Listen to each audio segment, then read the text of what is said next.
Hello and welcome to the very first rendition of the Rambling Ram Report. I'm your host, Luke Meadows. I will always be your host. I'm here with my very special first guest today, Mr. Mike Notaro. Mr. Notaro, how are you doing today? Luke, thank you so much. I'm doing awesome. Thank you, and thank you for coming on to be the first guest. I had to have a very special Alan guest here. So once again, thank you for coming on. I'm honored. Thank you. Yes, no problem. So the first question I wanted to get into today is actually about you coming to Allen.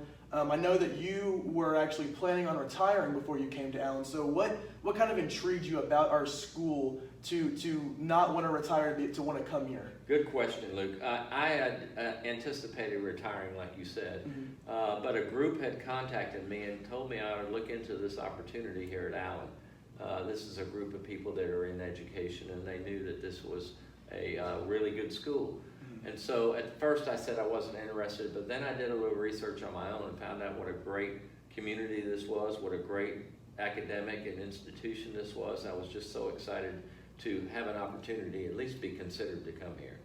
Yeah, that's great. And I think, like you said, Allen is a great institution, and hopefully with you it'll become even better. You talked about your group of people in education. How long have you been in education?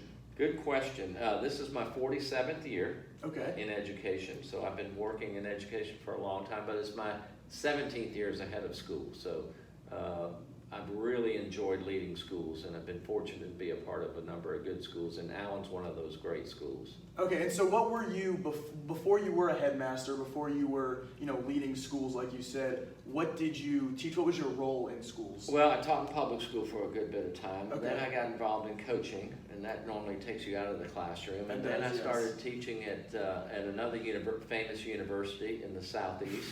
And I taught in the College of Education there for a good long period of time, and then I finally retired from that university a while back, and then somehow I got led into independent school education and got involved in administration in independent school, in a small independent school in a small college town in the SEC. So what kind of drew you into independent schools versus, because I know you said you were teaching at a college, you were in public school before. What led you to come to independent schools? Well, I really am a believer in the academic side of it and the small environment type side of it. I knew that there are a number of good independent schools out there that had small class sizes, got to know the kids very well in the school, got to know the community very well. So that's what really attracted me. I'm into getting to know the people in the community and in the school. Okay. So you talked also about how you lived in a small SEC town where Alabama football is life and blood there. You moved to another SEC town where football is the life of everything. What has been your favorite thing, and maybe your most surprising thing about living in College Station, Texas? Well, I think it's very similar to, I wasn't going to say Tuscaloosa, Luke, but you did. It's very similar to that town, except it's a little bit larger. Okay. I'm very surprised at the similarities between the two. People here are just like there, are very much into supporting their local institution. Yes. Besides just football, but everything else about the great school. I've toured that campus quite a bit, and I just absolutely love it.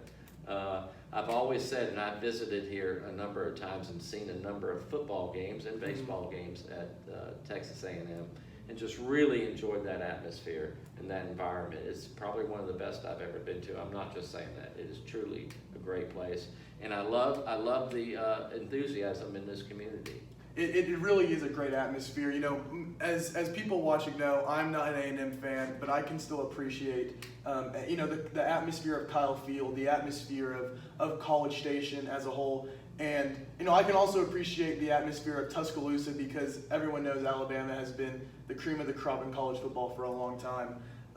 Coming to our last topic, I've heard from a little bird that you have been hired by two very famous people in the sports community. Can you kind of talk about that and explain what led up to being hired by them? Well, yes. As I told you, I got into coaching after I left the public school. I grew up in Tampa, Florida, and I was in public school education there, was offered a job with the New York Yankees back then. Okay. And so one of the famous people with the New York Yankees was the owner. His name was George Steinbrenner. I know that was before your time, Lou. It was, yes. Most people will know who George Steinbrenner is. So I was fortunate in that life to work for George Steinbrenner for 10 years. Okay. That's a long time. What did you work? What was your job? I worked in their organization as a manager and a roving instructor. So okay.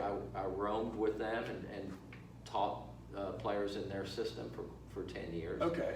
And then I was ready to get out of that business because I was tired of traveling so much and living away from home for so long. You can imagine in Major League Baseball, you're gone for quite a bit of time. And I was offered a job at the University of Alabama.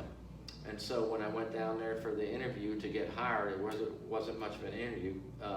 Paul Bear Bryant, Coach Bryant, hired me to come to the University of Alabama. So I've been fortunate to be hired by two pretty famous people in my lifetime. So it was pretty lucky situation. So what led to you interviewing with Paul Bear Bryant? Because I know he was, a football coach at Alabama. What was he doing with interviewing you? I guess? So that's the way it is. Coach Bryant was also the athletic director at the time. Okay. So he was in charge of all the hiring. So before you can get hired at Alabama, you had to go through him. Okay. So it was a great experience. I bet it was. That's a really special moment, meeting someone. I didn't know about the Yankees owner, but meeting Paul Bear Bryant, who I know also coached at A&M and coached at Alabama, is a legendary coach in college football. Mr. Notaro, thank you for our time here today. I know this was not very long, but I really enjoyed sitting down with you and getting to know you just a little bit better. And thank you for coming to Allen. Thank you for not retiring and coming here. And thank you all for listening. This has been the Rambling Ram Report.